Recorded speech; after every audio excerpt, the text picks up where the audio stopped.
You're doing good. Here's the key. Go open the other doors. Keep safe.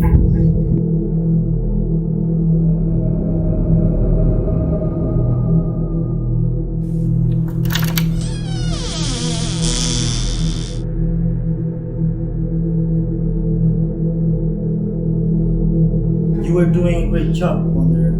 Keep it up. You still won't tell me anything helpful. Everything you will hear will be. What's with this place? You should know by now. You should know by now.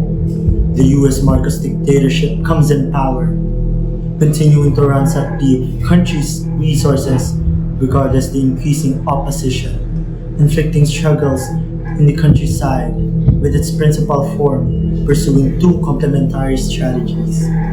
First, with the help of the American aid, the intensification of coercive power through the use of military forces, feeling to have lost hegemony and keeping the grasp of power using widespread terrorism. Second, investing largely on culture through image building, through different forms of arts, visual arts, music, theater, dance, and cinema, inspiring the recognition of Filipino old masters with their works that gives the regime the sense of aristocratic honor.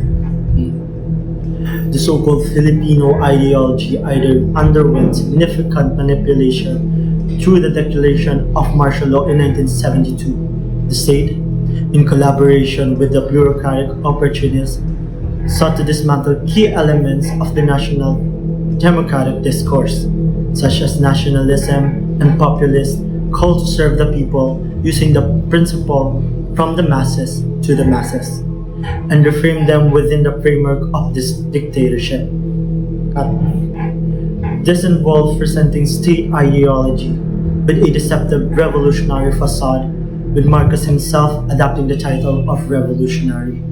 However, this attempt of the co-option was transparent and widely rejected by the masses, who had been increasingly influenced by the political propaganda of progressive forces since the late 1960s and the first firestorm.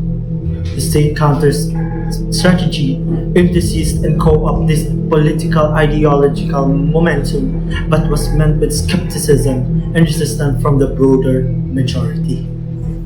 State ideology, particularly employing the traditional idealist concept of the true, the God, and the beautiful, was enriched by the use of euphonious language reminiscent of continental philosophy.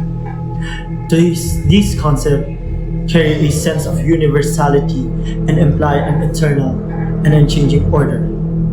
Furthermore, the characterization of Manila as the city of man contributes to this idealist tone by elevating the city's concrete and mortal reality into a more ethereal and idealist realm.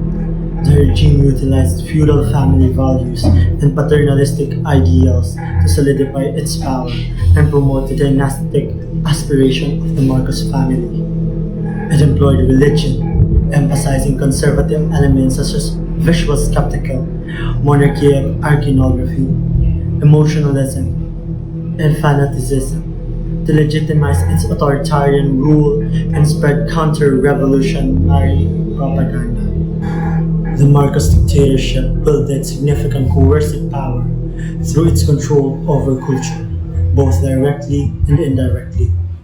Direct control was most pronounced in the mass media, which saw ownership by Marcos cronies following martial law.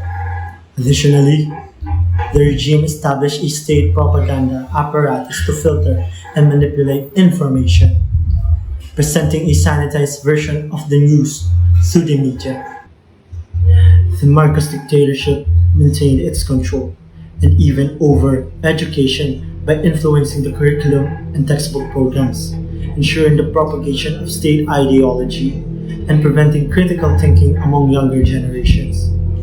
The system continues to perpetuate miseducation, erode national consciousness, and reinforce colonial servitude. The regime's control over education was augmented by the World Bank's project in decentralized education, or PODED, which further dictated curricula and textbook, particularly in social studies, to perpetuate the regime's values and structures. The ideology of a new society was bolstered by social scientists who incorporated indigenous cultural patterns such as utang na loob or gratitude, hiya or shame, pakikisama or getting along with people, and bahala na or leave it to God, into a fixed value system supposedly defining Filipino identity. Key values included personalism, supernaturalism, particularism, and harmony. Emphasis was placed on conformism, conflict avoidance, family closeness, submission to authority, and a fatalistic worldview. This value system, perpetuated through education, suppresses the people's will and legitimizes authoritarianism. In essence, the culture propagated by the state, founded on feudal, colonial, and comparative bourgeois ideologies, is anti-people and run counter to their genuine interests and aspirations. By continuing the efforts of cultural revolutions with the influence of the post-colonial regimes and different past governments such as the Marcos regime and the Aquino governments that needs to be rejected. The new people's culture essentially aims to demystify by exposing myths and different deceptions and superstructure in the areas of ideas, cultural expressions, and values. The new culture must foster and have a strong structure based on the people's conditions, needs, struggles, and aspirations. This new culture consists of three integral components that initiates a progressive debate. These elements are viewed not separately but as interconnected concepts. The next is the scientific character that makes new culture denies metaphysical and idealistic views of the world, opposing superstitious concepts which leaves the man to think uncritically.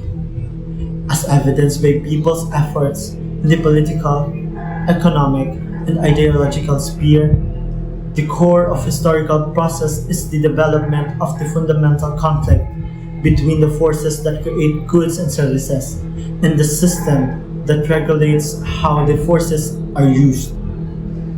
First, the national character upholds the people's sovereignty and independence as the basis of national unity, transcending regional ethnicity and identifies various hindrances to promote a freer and democratic society. Additionally, new culture prioritizes the difficulties encountered by ethnic minorities who have endured prejudice, exploitation, and neglect during colonial and post-colonial periods. Respecting these marginalized groups' distinct cultural traditions and mode of expressions is another important aspect of this culture. And lastly is mass, the character of a new culture that signifies culture to sharply disassociate with artificial mass culture, created by the dominant class for the mass, preventing them to become critically intelligent and free. The emergence of progressive middle-class intellectuals, artists, experts, and cultural contributors is a major feature of this culture. They target the urban professional community with part of their work in an effort to strengthen the basis of societal unity, promote political consciousness, and widen perspective. Our fate is in your hands. We believe you can do it. Fill in the blanks. Investing largely on culture for blank through various forms of arts.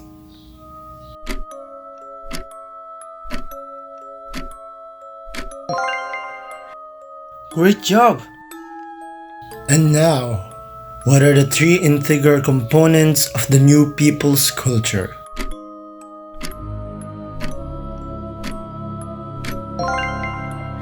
Excellent, stranger. You are amazing. Here's the key. Go open the other doors and keep safe.